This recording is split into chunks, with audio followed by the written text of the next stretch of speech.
यसमा standard deviation र coefficient of standard deviation find गर्नुपर्नेछ। यो कन्टिन्युस सिरिजमा छैन किनभने अगाडिको नम्बर सेम छ 0 छ सबमा अगाडि हैन। अब जस्तै मानौ एउटा क्लासमा म्याथ सब्जेक्टमा 0 मार्क्स देखि 10 मार्क्स ल्याउने 2 जना छन् भने हैन। 10 देखि 20 सम्म म्याथमा 10 देखि 20 सम्म मार्क्स ल्याउने कतिजना भयो त 5 - 2 3 जना मात्रै भयो। बुझ्नु भएन। 0 देखि जस्तो एउटा क्लास 10 मा 0 देखि 10 मार्क्स ल्याउने 0 हैन 1 2 3 4 गरेर 0 देखि 10 मार्क्स सम्म ल्याउने 2 जना छन् भनेपछि 10 देखि 20 सम्म मार्क्स ल्याउने 0 देखि 10 सम्म त 2 जना आइसके त भनेपछि 10 देखि 20 सम्म मार्क्स ल्याउने कतिजना भयो त 5 - 2। त्यसैले मैले चाहिँ फ्रिक्वेन्सीलाई माइनस गर्न भनेको है। 5 - 2 कति हुन्छ यहाँ 3 राख्ने। त्यस्तै गरेर 0 देखि 20 मार्क्स ल्याउने 5 जना छन्। 0 देखि 30 मार्क्स ल्याउने 11 जना छन् 11 जना छन् भनेपछि यसमा चाहिँ 0 देखि 20 मार्क्स ल्याउने 5 अलरेडी छन् भनेपछि हैन 20 देखि 30 मार्क्स ल्याउने कति भयो त 11 - 5 6 भयो। यसलाई कन्टिन्युसमा राख्ने हैन 0 to 10 10 to 20 20 to 30 30 to 40 50 to 60 गरेर राख्ने। अनि फर्स्ट फ्रिक्वेन्सीलाई सेम राख्ने। त्यसपछि सेकेन्ड फ्रिक्वेन्सीबाट माइनस गर्ने। फर्स्टमा 2 राख्ने, त्यसपछि 5 - 2 3 राख्ने, 11 - 5 6 राख्ने, 16 - 11 5 राख्ने, 20 - 16 4 राख्ने। त्यस्तै गरेको छु मैले। यहाँ हेर्नुस् सबभन्दा फर्स्टमा चाहिँ arranging given data in continuous सिरिजमा छैन। त्यसै बेला सबभन्दा पहिला दिएको सिरिजलाई कन्टिन्युस सिरिजमा राख्ने। अनि यसमा दिएको छ क्लास इन्टरभल। अब 0 देखि 10 मार्क्स ल्याउने हैन 2 जना छन्। 10 देखि 20 माइनस गर्दै जाने। यहाँ 5 थियो हैन 5 थियो 5 - 2 यहाँ मैले 3 राखे।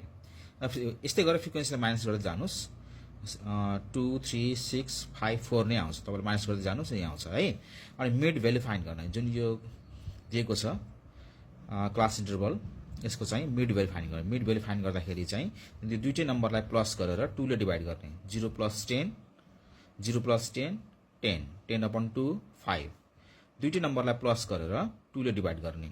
10 + 20 30 30 लाई 2 ले डिभाइड गर्दा 15 हो। त्यस्तै गरी सबै नम्बरलाई हैन प्लस गरेर 2 ले डिभाइड गर्ने यो नम्बर आउँछ। त्यसपछि फ्रिक्वेन्सीलाई मिड भ्यालुसँग मल्टिप्लाई गर्ने। जस्तो 5 2 जा 10 15 3 जा 45 25 6 जा 150 यस्तै मल्टिप्लाई गर्नुस्। अनि यहाँनिर f भनेको के हो फ्रिक्वेन्सी हैन। टोटल नम्बर अफ फ्रिक्वेन्सी भनेको के हो n हो। टोटल नम्बर अफ जस्तो total number of students total number of workers जे पनि हुन सक्छ।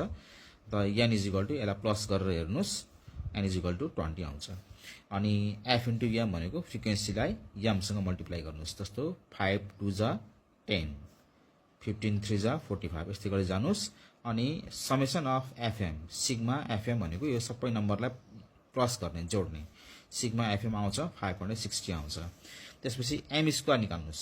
जुन मिड भ्यालु आएको छ मिड भ्यालु जुन आएको छ त्यसको स्क्वायर गर्दै जाने। 5 को स्क्वायर 25 15 को स्क्वायर 225 25 को स्क्वायर यो भयो हैन। सबको स्क्वायर गर्दै जाने। यसलाई यो सबै नम्बरलाई स्क्वायर गरेर यहाँ राख्ने। त्यसपछि फ्रिक्वेन्सी जुन दिएको छ फ्रिक्वेन्सीलाई m² को जुन नम्बर दिएको छ m² को जुन यो डाटा दिएको छ यसमा योसँग चाहिँ मल्टिप्लाई गर्ने भनेको 25 * 2 हैन। फ्रिक्वेन्सी कति छ यहाँ हेर्नुस् त f * m² भनेको m को सबै नम्बरलाई m² को सबै नम्बरसँग करस्पोन्डिङ मल्टिप्लाई गर्दै जाने। 25 2 जा 50 हैन 225 3 जा 675 यसै मल्टिप्लाई गर्दै जानुस्। लास्टमा सिग्मा fm² यो सबै नम्बरलाई प्लस गरेर निकाल्नुस्। 18700 आएको छ यसमा। सिग्मा fm 560 अनि n भनेको टोटल नम्बर अफ फ्रिक्वेन्सी हैन। सिग्मा f भनेको n हुन्छ। क्यापिटल n है स्मल n लेख्न पाइदैन। त्यसपछि मिन निकाल्ने। मिन x बार = कन्टिन्युस सिरिजमा दिएको छ भनेपछि मिन x बार = sigma fm / n = sigma fm कति आएको छ 560 n = total number of frequency 20 divide गर्नुस् 28 आउँछ। अनि स्ट्यान्डर्ड डेभिएसन अनि यो भनेको यो सिम्बल भनेको स्मल सिग्मा भनिन्छ। एउटा लार्ज सिग्मा हुन्छ यस्तो हैन यस्तो लार्ज सिग्मा हुन्छ एउटा स्मल सिग्मा हुन्छ। अनि यसको formula under root sigma FM square upon N minus sigma FM upon N of whole square. अनि भ्यालु राख्ने सिग्मा एफएम स्क्वायर कति दिएको छ 18,700 अनि एन दिएको छ 20 अपन 20 गर्ने माइनस सिग्मा एफएम ये राख्ने सिग्मा एफएम अपन एन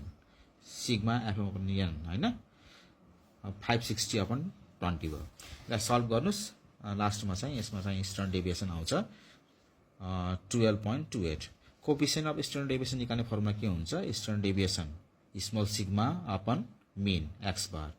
त स्ट्यान्डर्ड डेभिएसन हाम्रो आएको छ 12.28 अपन मीन आएको छ हाम्रो 28। अब 28 ले डिवाइड गरेर निकाल्दाखेरि 0.438 एप्रोक्सिमेटली है त। यसमा तपाईले बुझ्नुपर्ने कुरा के छ भने फर्स्ट फ्रिक्वेन्सी यदि अगाडिको नम्बर सेम छ भने हैन 2 2 2 2 2 3 3 3 3 सेम नम्बर छन् अगाडिको नम्बर हैन इनिशियल नम्बर चाहिँ सेम छ भने त्यसमा चाहिँ हामीले फ्रिक्वेन्सीलाई माइनस गर्नुपर्छ र दिएको डाटालाई कन्टिन्युस सिरिजमा लग्नुपर्ने हुन्छ।